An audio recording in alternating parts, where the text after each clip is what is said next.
भाग्य आहे, भक्तीचं भाग्य. भाग्यवंत मनोदया शरण गेले पण. एक वाक्य सांगतो पुढे जातो. स्वर्गाचा राजा जरी झाला तो भाग्यवान नाही. सत्यलोकाचा ब्रह्मदेव झाला तरी भाग्यवान नाही. पुढे बोलू, देशाचा पंतप्रधान झाला तरी तो भाग्यवान नाही. भाग्यवान कोण आहे?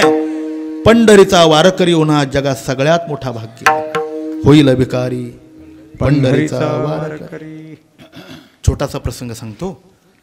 भगवान प्रभू रामचंद्र, भगवती सीता माता आणि लक्ष्मण जे वनवासाची वाटचाल करत होते, मे महिन्याचं ऊन, सीता माता इतक्या कोमल शरीराच्या होत्या, अंगावरून घामाची लोड बाहेर पडू लागली होती. आईसाहेबांना थकवा आलेला होता. रामचंद्रांनी पाहिलं, सीते आता सावलीला बस, ऊन उतरल्यानंतर आपण पुढचा प्रवास करूया. लक्ष्मण फळमुळं आणण्याकरता गेले. सीता माताने प्रभू रामचंद्र एका वटवृक्षाच्या झाडाखाली बसले. प्रकार असा, ज्या वडाच्या झाडाखाली बसलेल्या होत्या ना सीता माता, त्या वडावर एका वेलीने आच्छादन केलेलं होतं. कडक अशा प्रकारची हिरवीगार वेल होती, वेल.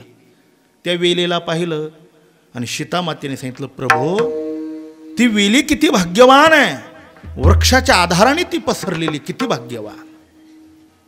रामचंद्रांनी सांगितलं, सीते वेली भाग्यवान नाही, मग तो वृक्ष भाग्यवान आहे. सीता माता म्हणायची, नाही नाही वेलीच भाग्यवान आहे. इंडिकेट सिंडिकेट होऊन दोघांची लागली भांडणं. आणि लक्ष्मणाला पाहिल्यानंतर रामचंद्राने सांगितलं, लक्ष्मणा आम्हा दोघांचं भांडण चालू आहे, विषय कोणता? ती म्हणती वेली भाग्यवान, मी म्हणतो वृक्ष भाग्यवान, तू उत्तर दे. आता नियम ऐका, प्रपंचात दोन माणसं बोलत असताना तिसऱ्याने तोंड घालायचं नाही. जर घातलं तर महामूर्ख आहे. परमार्थात दोन माणसं बोलत असताना जर जग बोलू लागलं तरी तो भाग्यवान आहे. हे पहा, गीता म्हणजे भगवान कृष्ण परमात्मा आणि भक्तराज अर्जुन या दोघांचा संवाद आहे. अर्जुन श्रीकृष्ण अर्जुन संवादी, पण त्या संवादाचं गीतेचं जर चिंतन केलं तर मोक्ष मिळतो. एवढी ताकद त्या संवादामध्ये. संसारामध्ये तसं चालत नाही. संसारात 5 मूर्ख सांगितले, त्यापैकी तो एक मूर्ख आहे. कोणते 5? खादन्न गच्छामि हसन्न जल्पे, गतन्न शोचामि कर्तन्न मन्ये, द्वभ्यंतृत्योन भवामि राजन, किं कारणं भोज भवामि मूर्खा. खादन्न गच्छामि, रस्त्याने खात चालणारा, तंबाखू खा, गुटखा खाण्यात तर काही खा, नंबर 1चा मूर्ख. खादन्न गच्छामि. हसन्न जल्पे, हसण्यासारखं काही नसताना देखील हसू लागला, 2 नंबरचा मूर्ख. गतन्न शोचामि, वस्तू हरवल्यानंतर मग रडणारा, नंबर 3चा मूर्ख आहे. कृतम न म्हणणे, हा सप्ताह आपल्याशिवाय नाही असा म्हणणारा 4था मूर्ख. 5वा कोण? द्वाभ्याम तृतीयो न भवामि राजा. 2 माणसं बोलत असताना तिसऱ्याने मध्ये बोलणं, तो मूर्ख आहे. लक्ष्मणाने सांगितलं, नवरा बायकोचं भांडण आहे, तुम्ही तुमचं ठरवा. सीतामातेने सांगितलं, लक्ष्मणा खरं बोलायचं, खोटं बोलायचं नाही. मी म्हणते वेली भाग्यवान आणि ते म्हणतात वृक्ष भाग्यवान. सांग कोण भाग्यवान? त्याचं कारण असं होतं, सीतामाता स्वतःला वेली समजत होत्या आणि भगवान प्रभू रामचंद्र स्वतःला वृक्ष समजत होते. कोण भाग्यवान आहे? लक्ष्मणाने असं उत्तर दिलं, आई साहेब ती वेलीही भाग्यवान नाही आणि प्रभो तो वृक्षही भाग्यवान नाही. तुम्हा दोघांच्याही सावलीला बसणारा हा लक्ष्मणच भाग्यवान आहे. तयावनी कोणी नाही भाग्यवान. भक्तीशिवाय, भगवत भक्ताशिवाय जगात कोण भाग्यवान आहे?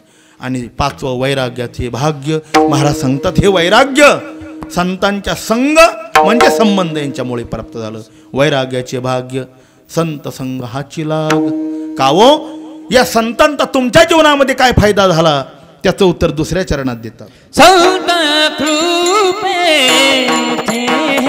दीप, संत कृपे दीप, संत कृपे दीप, संत कृपे दीप, संत कृपे दीप, संत कृपे दीप,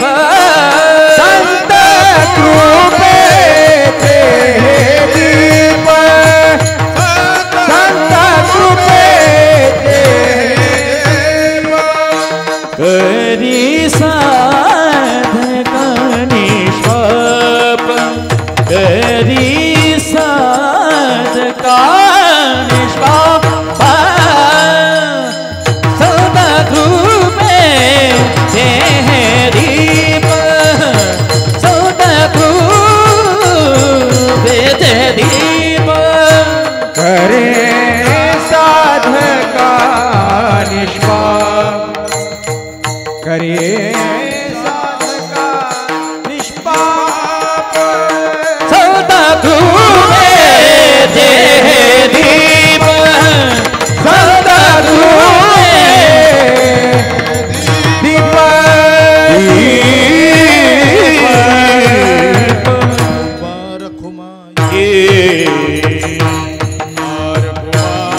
हरि विठोबर घुमाय विठोबार घुमाय विठोबार घुमाय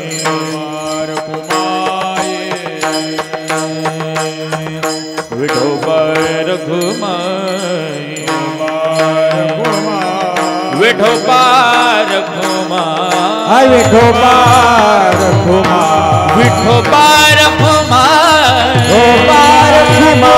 विठोबार घुमाय विठोबार घुमाय विठोबार घुमाय विठोबार घुमाय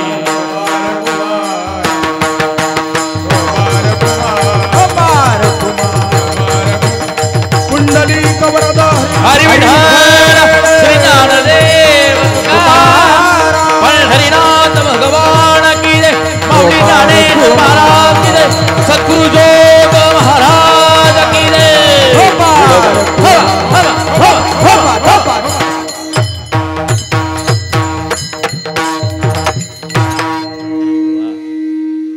पावणे 9ला सुरू झालं, मी बरोबर पावणे 11ला संपवणार आहे.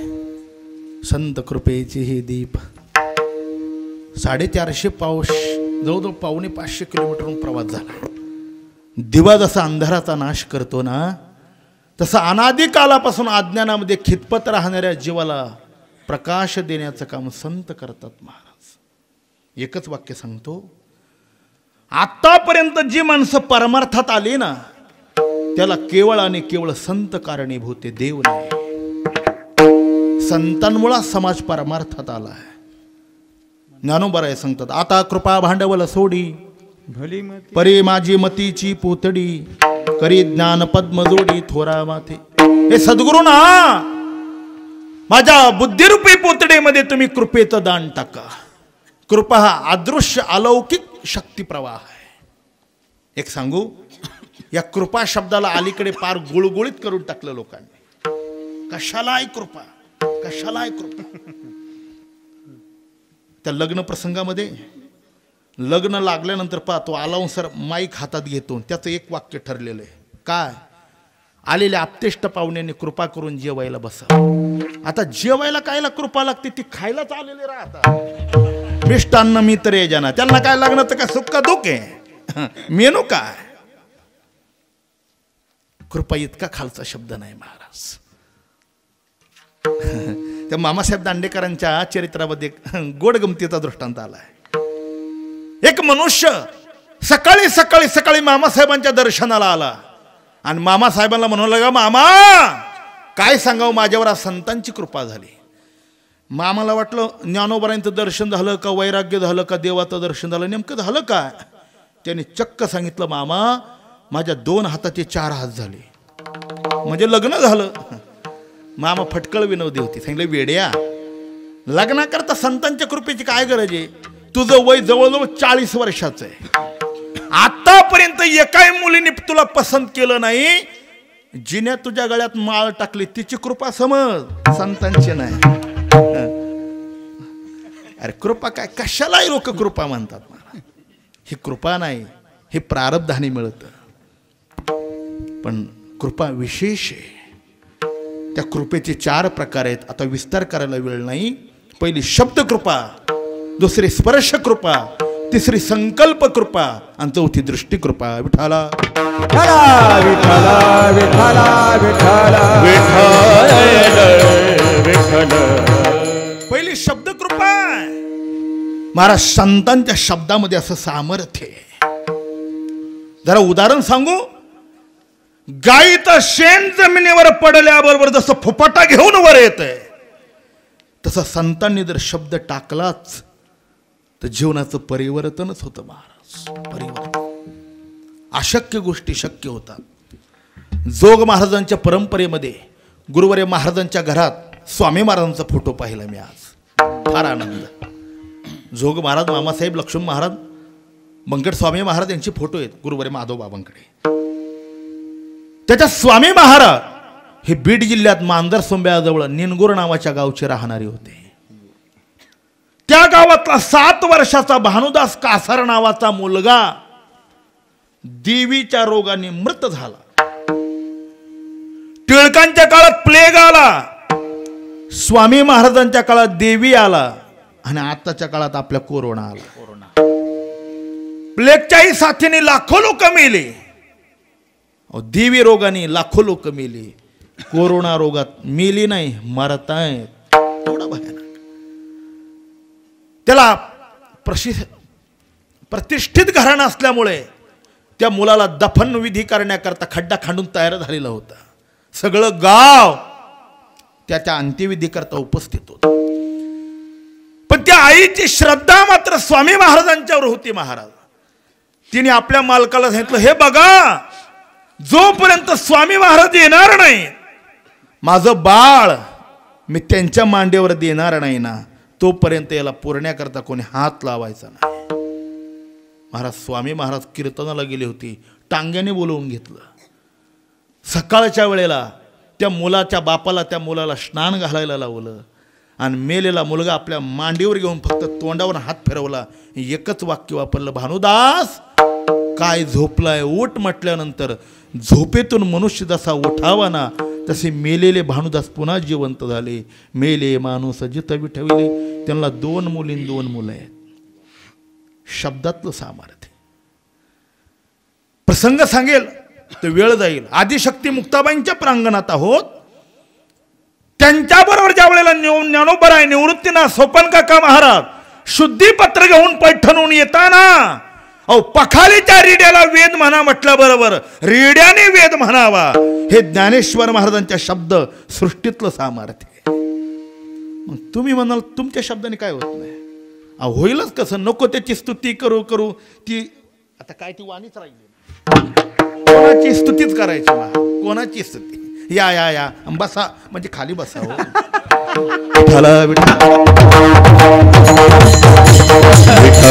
आहे मी जरा आजारी असल्यामुळे शब्द बोलायला जरा समजून घ्या तुम्ही. आपला असं आहे, ज्याच्या वाणी 6 दोष ज्ञानोबराय सांगतात. आटोबे गोविंदान, आशा शंका प्रतारण, संन्यासिली अवगुण दया वाचा. त्या वाणीचा प्रभाव पडत नाही महाराज.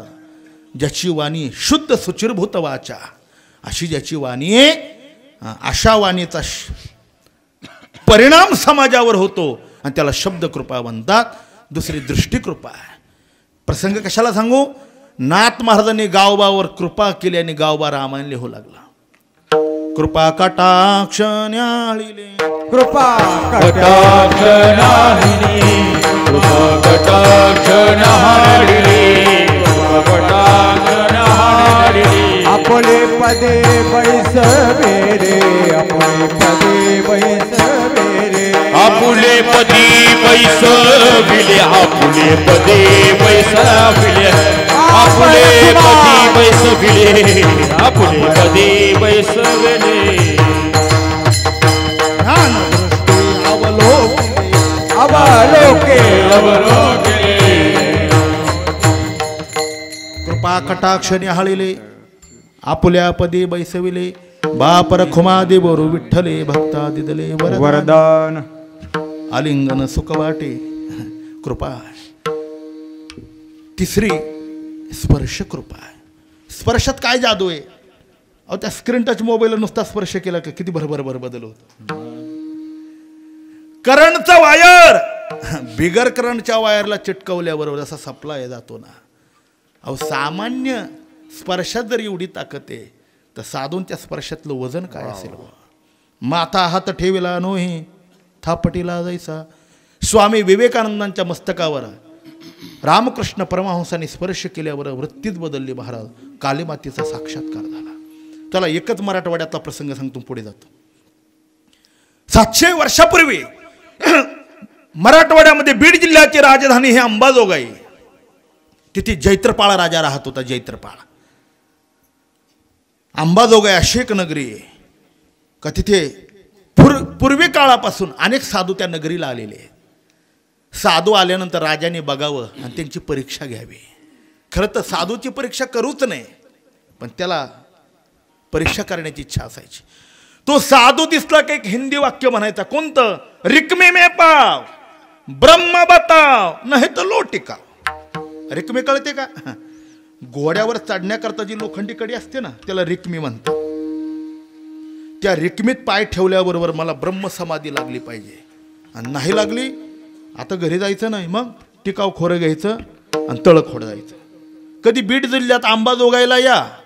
एवढं मोठं तळ आहे महाराज त्या मुकुंदराजांच्या पुढे, पण ते रोजगार हमीतून झालं नाही, सगळं साधूनीच खोदलेलं आहे. आपलं बरं आहे बाराजी महाराज, ना तर लोक आग्याच्या भोकाने धानते ना आपल्याला. आपल्याला तळ आहे नाही, काही नाही, व्हा बाहेर म्हणते. आपलं बरं आहे, आपली कोणी परीक्षा पाहत नाही. आम्ही काही सांगावं आणि तुम्ही काही ऐकावं, हेच आमचं भांडवल. विठाला विठ्ठल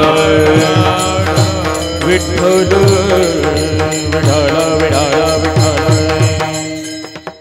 बराच काळ गेला बुवा आणि मुकुंदराज स्वामी नावाचे सत्पुरुष अंबाजोगाईला आले.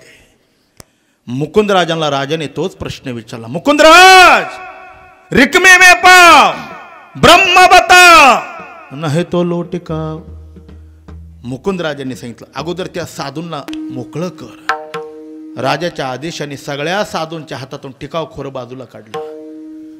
ठेव घोड्याच्या रिकमेत पाय. जैत्रपाळ राजाने आपला उजवा पाय उचलला आणि घोड्याच्या रिकमेत ठेवला. आणि मुकुंदराजाने आपला उजवा हात उचलला, राजाच्या मस्तकावर ठेवल्याबरोबर जशी ती वेश आहे ना, तसं अंबाजोगाईच्या वेशेमध्ये मुकुंदराज, राजा आणि घोडा 6 महिने तिघांनाही समाधी लागली होती. 6 महिने. नाठवे घरदार, तहान पळाली भोग. 6 महिन्याने मुकुंदराजांच्या देहावर आलेल्या मुकुंदराजांनी राजाच्या डोक्यावरचा हात काढला. राजा शुद्धीवर आला. पण घोड्याचे आयुष्य संपलं. घोडा पडला आणि मेला. तोच घोडा पुन्हा रेडा झाला. आणि मग ज्ञानेश्वर महाराजांनी बोलवला. मला एवढं सांगायचंय, स्पर्शातली जादू आणि शेवटची संकल्पाची कृपा. अशी सगळी कृपा करणारे आपण आहात. संत कृपेचे हे दीप करी साधका निष्पाप. मग त्यांचं जीवन कसं आहे? अशा कृपाशक्ती संपन्नतेतून तेची देव भक्तोची देव भक्त, भेदा भेद नाही जात. भेद आणि अभेद इथे शिल्लकच राहत नाही, असं जीवन त्यांचं आहे. अशा साधूंच्या विषयीची आपल्या अंतःकरणातली अवस्था किंवा त्यांचं जीवन कसं आहे, महाराज अभंगाच्या शेवटच्या चरणात सांगतात. तू का प्रेमेनाच गाय, तू का प्रेमेनाच गाय, तू का प्रेमेनाच गाय, तू का प्रेमेनाच गाय.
करे साधका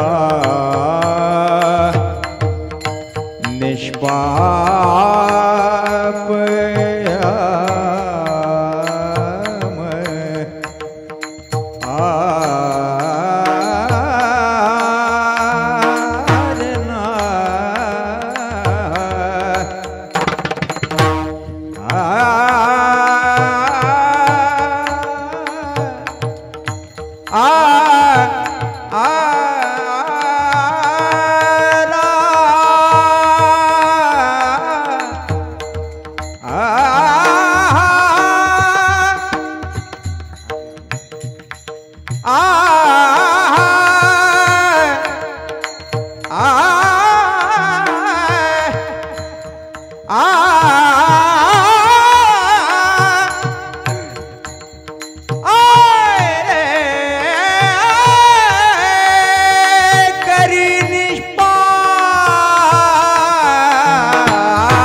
साधका निष्पाप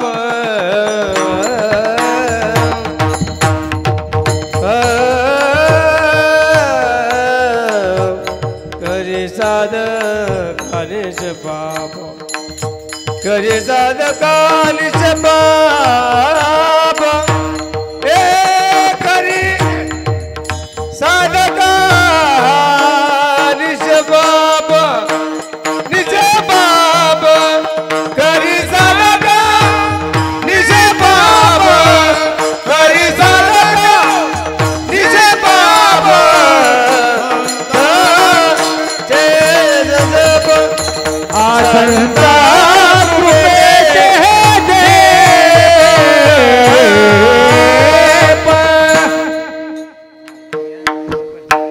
तुका प्रेमेनाचे गाये गाण्यात विरोनी जाय. तुकाराम महाराज म्हणतात गायन करायचं पण प्रसिद्ध होण्याकरता नाही, विरोनी जाय. प्रेमे आणि पुढे विरोनी जाय. प्रसिद्धी करता लौकिका करता गाणं कितीही जरी गायलं तरी समाधान देत नाही. वा. गायनाची उडी आपुलिया छंद मनाचे एकच प्रसंग सांगतो आणि आता सेवा समारोप करतो. ज्या काळात राजा अकबर दिल्लीचा सम्राट बादशाह झालेला होता त्या काळात त्याच्या दरबारात तानसेन नावाचा एक निष्णात गवई होता. महाराज किती निष्णात. दगडाच्या दिव्यामध्ये कापसाच्या वाती फक्त वळवून ठेवायच्या, पेटवायच्या नाहीत. सूर्यास्त झाला तानसेननी दिव्याजवळ यायचं, पटदीप नावाचा राग आळवायचा, पटापट दिवे लागत होते. काही साधन असेल महाराज. श्रावण महिना आकाशात ढगही जमा झालेले पण पाऊस तर पडलेला नाही. तानसेनने दरबाराच्या बाहेर यावं, आकाशाकडे त्या ढगांकडे पाहावं आणि मेघ मल्हार राग आळवावा. पाऊस पडायचा. हे अकबराने पाहिलं, छंद घेतला. तानसेन, तू जर इतका सुंदर गातोस तर मग तुझे गुरुजी किती सुंदर गात असतील. मला तुझ्या गुरुजींचं भजन ऐकायचं. तानसेनने सांगितलं, सरकार ते जमणार नाही. का? माझे गुरुजी राजसत्तेपुढे वाकत नाहीत. ऐकलेलं सांगतो, मी काही पाहिलेलं नाही. पंढरपूरला लोकमान्य पटांगणामध्ये परिव्राजकाचार्य भगवत पूज्यपाद शुकाचार्यांचं श्रीमद भागवत चालू होतं. आपलं डोंगरेजी महाराजांचं श्रीमद भागवत चालू होतं. त्या काळात भारत देशाच्या पंतप्रधान इंदिरा गांधी आपल्या पांडुरंगाच्या मंदिरामध्ये श्रीमद भागवत चालू एका सत्पुरुषांचं, सामान्य नाही, डोंगरेजी महाराजांचं आहे. त्यांच्या दर्शनाचा योग आहे म्हणून ते हेलिकॉप्टरमधून दिल्लीवरून पंढरपूरला आल्या. चंद्रभागेच्या वाळवंटात हेलिकॉप्टर उतरलं आणि त्यांचा सत्कार करण्याकरता म्हणून एक फुलाचा हार आणि शाल घेतली. आश्चर्य सांगू, भारत देशाचा पंतप्रधान इंदिरा गांधी असताना देखील पण डोंगरेजी महाराजांनी आपले मान वर करून साधं बघितलं सुद्धा नाही. याला ओरिजिनल साधू म्हणतात. पाहिलं सुद्धा नाही. तसं तानसेननी सांगितलं, गायन जर ऐकायचं असेल तर राजवेश उतरावा लागेल, सामान्य वेश धारण करावा लागेल. माझे गुरुजी तुमच्या पुढे गातील. राहतात कुठे? वृंदावनला. त्यांचं नाव हरिदास प्रभू आहे. अकबराला गायनाचा खूपच छंद होता. महाराज राजवेश उतरवला, सामान्य वेश धारण करून आले.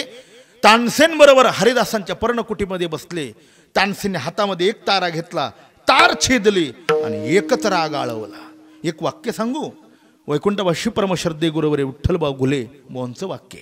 आमचे गुरुजी म्हणायचे, ज्याच्या हृदयाला देवानी स्पर्श केलेला आहे ना, त्याच्या शब्दाला आणि वाणीला परिपक्वता येते. महाराज, पिकल्या रसगळे अमृतेचा. हरिदासांची वाणी पिकलेली होती.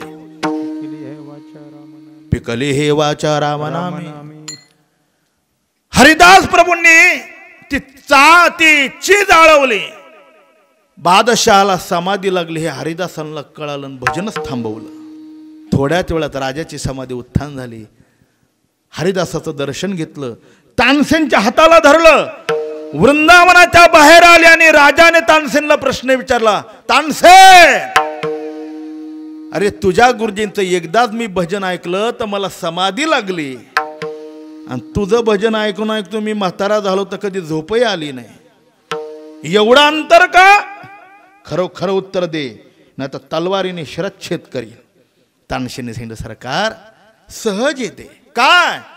माझे गुरुजी जे गातात ना ते देवा करताच गातात म्हणून तुम्हाला समाधी लागली.